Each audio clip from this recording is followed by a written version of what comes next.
So let's shift topics a little bit, and what I'm labeling as funding fun versus funding frustration.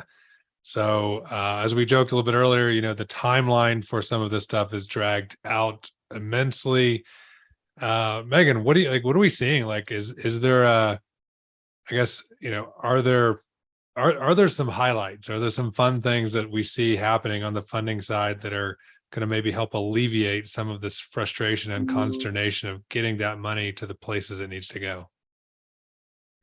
I mean, I would say the fun thing, right, is anytime someone gets an award, and Several happened this week, by the way. So there have been some in the past few weeks, absolutely, and some that LDA has been able to assist with, and I know that Bonfire assisted with as well. So those are always fun to see, and I would say there's often a fun aspect of seeing what people come up with, right? I think different places can sometimes require really unique solutions. It's not, broadband isn't a one size fits all kind of deal. And seeing some of the ways, I know what? I totally thought that's what everybody says. It's cookie cutter, right? Wild. No, and so sometimes it's fun seeing these ideas that people come up with, and especially when it comes to digital equity, kind of seeing the thoughts and the programs that people are putting together. So that's always fun.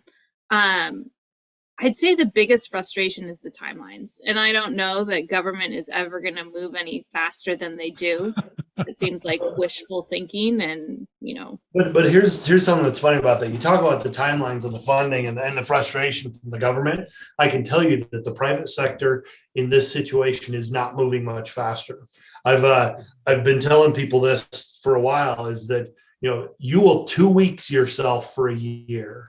Is everything? Yep, everything's going to be ready. We're 2 weeks out, and I've literally seen projects that were 2 weeks out for an entire year. Every 2 weeks, it's something new, because hey, the funding's coming. We talk to the banks, we talk to the investors, and everybody's ready to go. They're ready to sign it. We've got the term sheets in place. We've all agreed to it, but you get 2 weeks for a year, and that's not an exaggeration, Joe. So even though we always tend to bash the government, and then always think that the private sector is better, they're not always better. And this is one situation where there's bureaucracy in both sectors.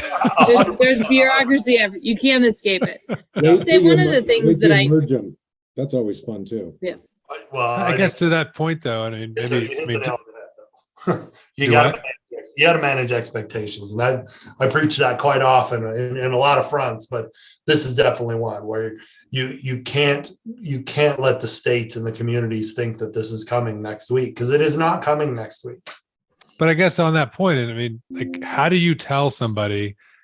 I mean, at the end of the day, the end customer for this, the end benefactor is the consumer, right? It is, or in business as well. But like, how do you tell somebody who is struggling, as we talked about in the very beginning, to just get basic access to the things that a lot of other people have? How do you tell them, sorry, it's going to be 2 years? Like, I mean, it's not a great message, right? And I'll be honest, I don't know that there's an answer to that, Nick. It's as simple as it's going to take some time. I mean, there's just too much to be done. So is part of this, we need to better explain, I mean, the benefits of fiber are amazing, clearly. So like, is it a part of, we need to do collectively a better job of like, yes, it's going to take time, but at the end, this is what you get. I think, sorry, was I answering Duke's question? No. Rock on. I was just so excited to say something. I think, and it is a hard thing to say, like, sorry, this isn't going to get to you. And it is managing the expectation, giving the awareness and education of it. But I think there's also room for some stopgaps, right? If you have a community that you don't have fiber to the home, and but you've got public libraries that have computers that can be used for telehealth. What sort of money can you get for a small minibus to schedule for people to go have a telehealth appointment when they need it, right? Well, there's kind of stopgaps. Like, it's not ideal, and there's some communities that, I mean, there's nothing. But you hit on something too that's kind of important too, is that we're right now talking about, fiber to the home, so that everybody has it at their house. But if you look at the history of telecom, especially over the last 25 years, you start to see a development of how the networks across the United States were built. You go back in the early 90s, I mean, even more than that, 30 years, you start looking and you start to see that, okay, there were major long haul routes that had to get built so you could connect, Chicago and New York City. So a lot of that was happening in the 80s and 90s. Well, then we got into the big cities. So all the NFL cities in the mid to late 90s, those started getting built out. You were building these big rings in downtown Denver and downtown San Francisco. And that kind of got all built out in the early, the late 90s, early 2000s. And then things slowed down for a little while. And you kind of started to overbuild different things. And fiber to the home, there's been kind of test beds over the last 20 years of different places that have been built. But when you really dive into what's been happening in the last couple of years, the last 5 to 10 years, there's actually been a change in what was happening. And this is relevant. I'll get to that point. But you go back 10 years and everybody saw that 5G was coming. We didn't even know 10 years ago, we didn't even know what 5G looked like. But you start going to 2017 and you start looking at some of the huge deployments that were going on around across the country, like what Verizon was doing specifically. They were building out a significant number of NFL cities, the big cities. And then they started to go down to some of the smaller towns, not small towns, but smaller, markets like Omaha and places like that weren't quite as big, Albuquerque. But you started to see that, okay, they're building this out, getting ready for 5G.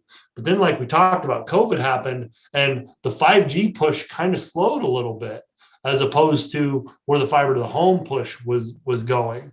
So the problem with all of that is that telecom's not been built out consistently since its inception. So there's always a different push.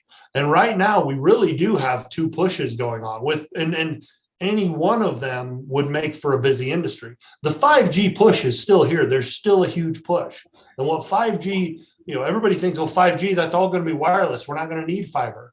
It's actually opposite of that. We need more fiber because of the 5G, because all those antennas need fiber to them. That push is still happening, but it's happening at the same time that there's a huge fiber to the home push, which either of those in itself would make for an industry that's as busy as it's ever been. So you combine those two with, the shortages and resources, whether it be manpower, whether it be materials, it's causing an issue. Then on top of all of that, you've got the significant amount of money that both the private and the public sector are trying to dump into the industry. So it's pushing all of those things forward all at the same time. It's a great time to be in our industry because there's so much money in it. Everybody's trying to spend money. But the problem is, with the amount of money, with the amount of push, it's just you can't get it all done in the time frame that people are thinking, because you got to take the whole picture. Look at everything that's happening in the industry.